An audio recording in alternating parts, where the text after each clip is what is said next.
Good evening, everybody, and welcome to Rock and Roll Book Club for today, October 4th.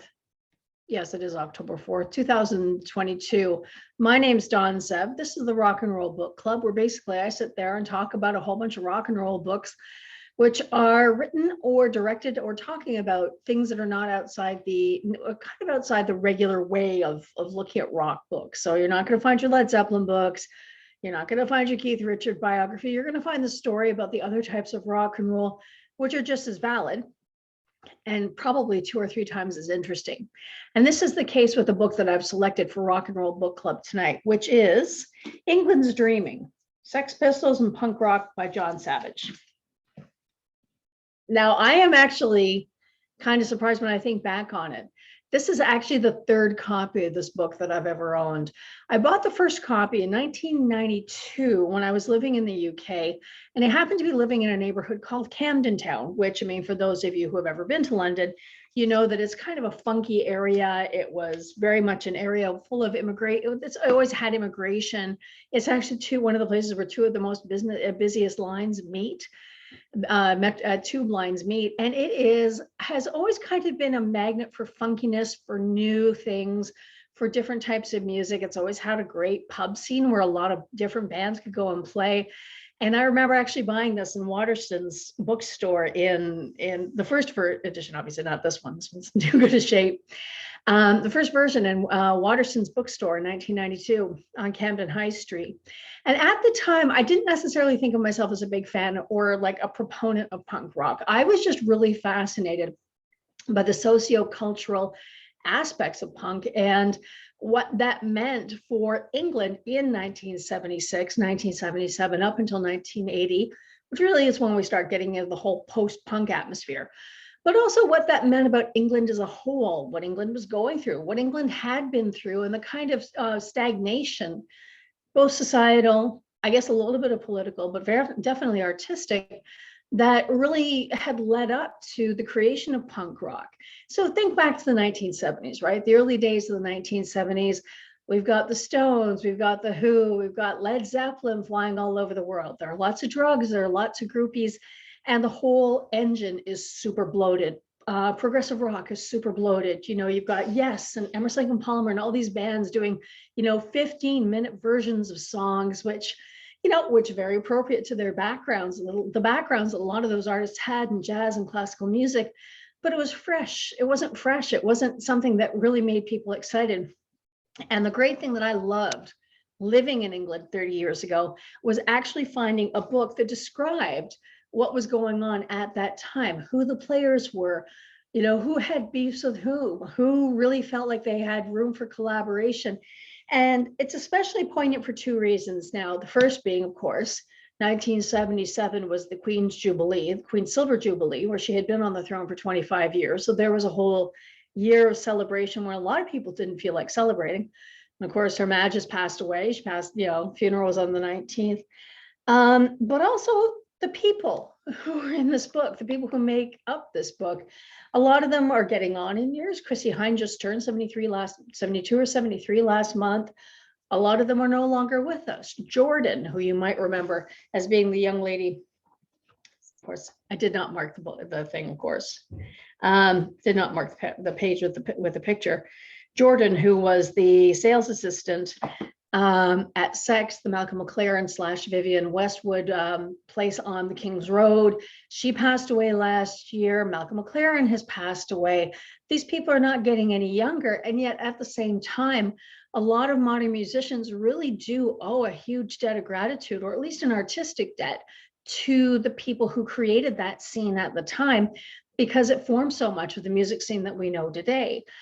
So just to give you a brief overview of the book, basically it starts out like 1976 or so. We get a feel of what England is like, that England is grotty, England is dirty, and unemployment's really high. There aren't a lot of prospects. If you're young, if you're ambitious, you're considered to be a tall poppy, to be knocked down.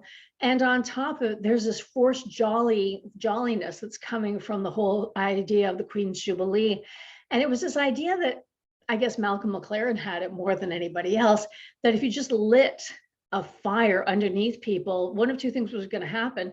Either people were going to get super motivated to try to do new things, or things were going to blow up. And it ended up that kind of a little bit of both happened. You had people like Chrissie Hynde, who had left Ohio for the UK in the early 70s, who was considerably older than a lot of the punk rockers, you know, when she was getting involved in the whole scene. In 1977, she would have been, you know, 26, 27 years old, considerably older than a lot of the people like, you know, the ladies in the Slits who were just barely out of high school. The members of the Clash, same thing. You know, everyone who was born in 1950 probably, you know, would have had a bit of, you know, an advance on these people.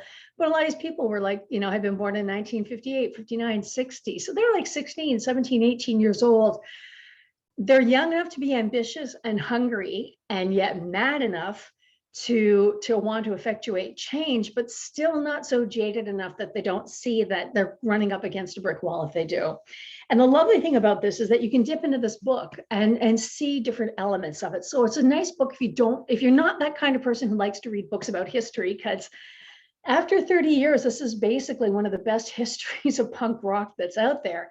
You can dip into it at any particular point in time and put stuff together. So if you're reading other books, like, for example, Treat Me Like Dirt, The Oral History of Punk in Toronto, you can actually run back and forth between both books and still get a really good understanding of how the two scenes, even though they were separate, they all kind of knew about one another, right? Everyone else's music press is going back and forth and checking out and seeing what everybody else is up to.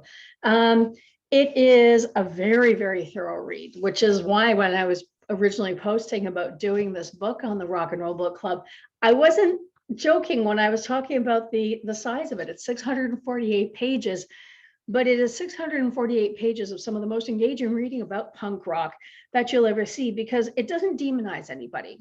This is the great thing about it as a historical volume as well. It doesn't demonize anybody. It doesn't say that anybody was necessarily good or bad, although you get characters like Malcolm McLaren and Nancy Spungen, who, as we would say today, probably did not make great choices in their lifetimes, you know, while they were alive.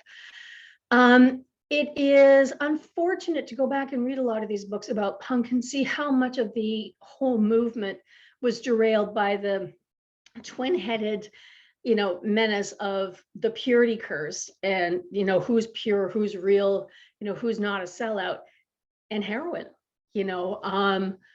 Again, this was probably, you know, I don't know how fair an assessment this is, seeing that it's probably something we're looking at through modern eyes and our modern understanding of addiction. And especially after the last 20 years, our modern understanding of opiate addiction.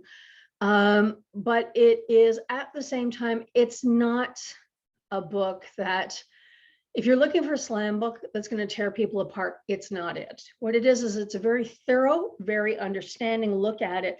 And it's especially poignant, like I said before, it's especially poignant now because a lot of these people may not be with us for very much longer. We've lost a lot of people. We've lost Malcolm McLaren, we've lost Jordan, we've lost a lot of, you know, a couple of members of the Slits. It's a history, and it's one of the best histories out there, because it really makes you understand that, you know, art is a human need. Art is the way humans contextualize things and make understanding, but they also the way they come together. And punk rock is like a lot of different kinds of art. It was a way of bringing people together to make them make sense of a time that was really, you know, it was a crux of a crossroads, to mix up a couple of metaphors, in the UK in 1977.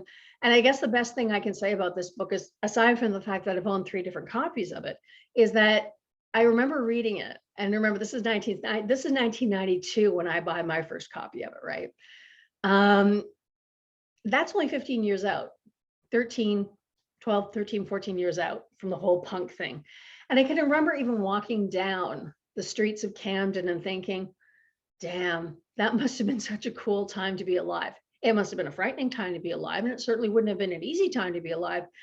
But imagine being in the middle of that kind of creativity, where a lot of people can just look at it and go, damn, look at all the neat stuff that they made. And on top of that, reading this book and realizing how much of that neat stuff that they made during the whole punk explosion in the late 70s in the UK still lasts with us, and the number of people who are still creating really good music and really good art in this day and age. So again, that is England's Dreaming Sex Pistols and Punk Rock by the wonderful Jon Savage, published by Faber and Faber, but you can buy it here in Canada, so it's not one that's going to need to be specially ordered. But as always, here's my plug for interlibrary loan in Ontario. If you are in the province of Ontario and within striking distance of a library, remember that interlibrary loan is available to all library card holders in the province of Ontario. So no matter where you are, no matter what kind of library it is, if you want to get your hands on a copy of this book, all you need to do is talk to your local librarian who can go through the university holdings and the public library holdings in Ontario and grab you a copy. Definitely worth the time. So just a couple of updates about Rock and Roll Book Club. All of the Rock and Roll Book Clubs that I've done, or all of the editions of Rock and Roll Book Club that I've done in 2022 are going to be moved over to the subscriber only portal that I'm setting up. That's going to start in 2023. Part of that is just to be able to clear out my timeline a little bit, but part of it's also so I can have it one place for the diehard fans who really want to see this stuff. The new versions will also be there as well. So I won't be doing Facebook Lives anymore about this, but you will be able to see the new versions, the 2023 versions of Rock and Roll Book Club by signing up and becoming a member of the subscription only service, which is free for the first 6 months of 2023. So coming up on Rock and Roll Book Club in 2 weeks' time, I am so looking forward to reading this book this weekend, this holiday weekend, because I've heard nothing but good things about it. Bedroom Rapper by Raleigh Pemberton, who you might actually know as Cadence Weapon, who is an Edmonton rapper, poet, activist, winner of the Polaris Prize. This guy was signed at 18, let go in his early 20s, but still kept on keeping on, and has created a role for himself as one of the preeminent wordsmiths in Canada today. So that's one I'm really looking forward to. It's not very thick. I've got a big tome coming up though for November 1st, but I've been dipping in sort of like what I've been doing with England's Dreaming. I've been dipping in and out of Michael Barclay's Hearts on Fire, which is another episodic tale of how Canadian music became world respected, how we became the cool stuff, how we ended up having labels like Secretly Canadian created with the idea that Canadians made cool music and they did not have to apologize for their music being Canadian because they were capable of making such good stuff. So this is a book that covers bands like Broken Social Scene, Metric, Arcade Fire, basically all the neat stuff that was happening mostly in the Montreal, Toronto, GTA corridor in that area, but with some other bands in there as well.